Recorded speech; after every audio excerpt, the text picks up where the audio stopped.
امام غزالی نے بڑی خوبصورت روایت لکھی، حضرت ابو ہریرہ رضی اللہ تعالیٰ عنہ فرماتے ہیں کہ ہم لوگ بیٹھے تھے تو یکا یک ایک دیہاتی عربی آیا، یکا یک اندر داخل ہوا، السلام علیکم کہا۔ بندہ بڑا سادہ تھا، یہ بھی نہیں پوچھا کہ باتیں کیا ہو رہی تھیں، کوئی سوال جواب نہیں، سلام لینے کے فوراً بعد عرض کرتا یا رسول اللہ ایک مسئلہ پوچھنا تھا۔ کہتے ہم حیران ہو گئے کہ یار پہلے پوچھ تو لے، پہلے کیا بات ہو رہی، آتے ہی اپنی چھیڑ دی ہے۔ ایک مسئلہ پوچھنا تو حضور نے فرمایا پوچھو۔ عرض کرنے لگا حضور یہ بتائیں قیامت والے دن حساب کس نے لینا ہے؟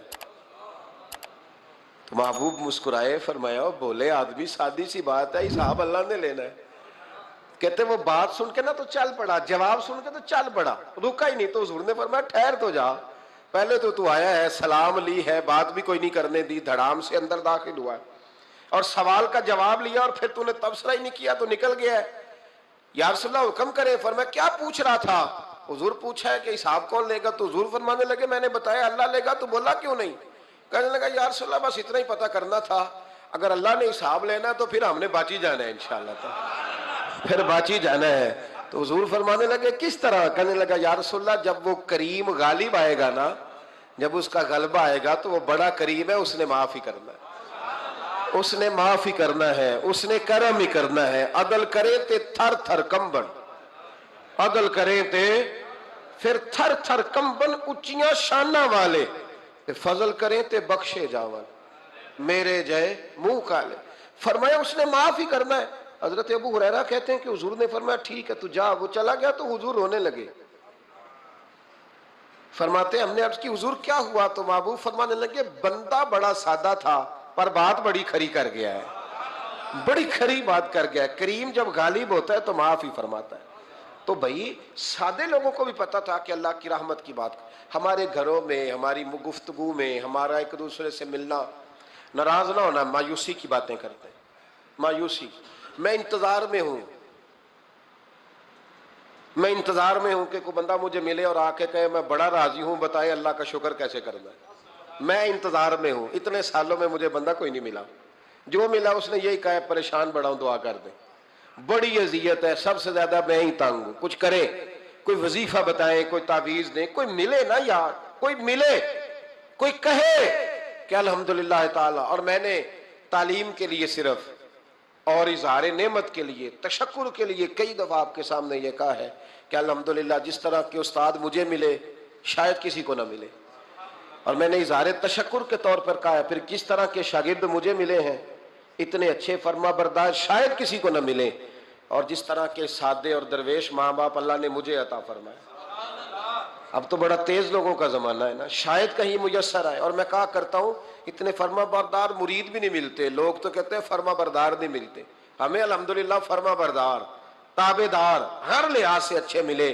اس کی وجہ یہ ہے کہ جیسے مرشد اللہ نے ہمیں عطا فرمایا ایسا کسی کو اللہ نے عطا، تو شکر کریں اللہ کی نعمتوں، شکر کریں۔ بس جہاں بیٹھیں گے جملے ٹوٹیں گے، جہاں بیٹھیں گے پریشانی۔ مجھے کچھ بندے ایسے ملتے ہیں دنیا میں جو صرف وہ اکیلے ہی ٹھیک ہے، یعنی ابا جی نے بھی ظلم ہی کیا ساری زندگی، اماں نے بھی ظلم ہی کیا، استاد بھی سارے غلط مل گئے، اور ہر بندہ ہی انہیں، اور پھر بعد میں اولاد ملی تو نافرمان ہی مل گئی۔ تو میں کہتا ہوں یار یہ ہو نہیں سکتا ویسے۔ بہرحال چلو اگر تو کہتا ہے تو بات سمجھ میں آتی ہے کہ ہو سکتا ہے کوئی سانحہ ایسا ہو گیا ہو۔ اللہ کی رحمت کی بات کریں۔ میرے نبی کریم علیہ السلام نے فرمایا بندہ سادہ تھا پر بات پتے کی کر گیا۔ یہاں تک لکھا امام صفوری نے کہ قیامت کے دن اللہ ایک بندے کے لیے دوزخ کا حکم دے گا، بندہ جہنم کی طرف جا رہا ہے، فرشتے زنجیریں ڈال کے کھینچ کر لے جا رہے ہیں، بندہ جا رہا ہے دوزخ کی طرف، فرشتے کھینچتے ہیں تو وہ پھر مڑ کے پیچھے دیکھتا ہے۔ توجہ ہے میری بات پر؟ ادھر دیکھنا ذرا، وہ کئی دفعہ کسی کو کھینچتے ہیں نا تو مڑ مڑ کے پیچھے دیکھتا ہے۔ چلو آپ کو سمجھاتا ہوں، سمجھ آ جائے گی۔ وہ جب سکول جانے کو دل نہیں نہ کرتا تھا جی، انتے سی لیکچر دینے نا اپنے بچیاں نو، اور بڑا 1.5 گھنٹے کا، بچے ناراض نہ ہو جائے، جب وہ کبھی جس نلائق کا سکول جانے کو دل اور اس کو کھینچتے تھے تو وہ پلٹ پلٹ کے پیچھے جاتا نہیں۔ اسی طرح مدرسے میں بھی جب آتے ہیں تو کئی بچے ایسے ہوتے ہیں جو آتے نہیں تو کھینچ کھینچ کے نہیں لے جاتے کئی دفعہ۔ تو جب کھینچ کے فرشتے جہنم کی طرف لے جا رہے ہیں، کھینچتے ہیں تو پلٹ کے پھر پیچھے دیکھتا ہے، پھر فرشتے کھینچتے ہیں پھر پیچھے دیکھتا ہے، پھر فرشتے، ذرا نظارہ دیکھنا،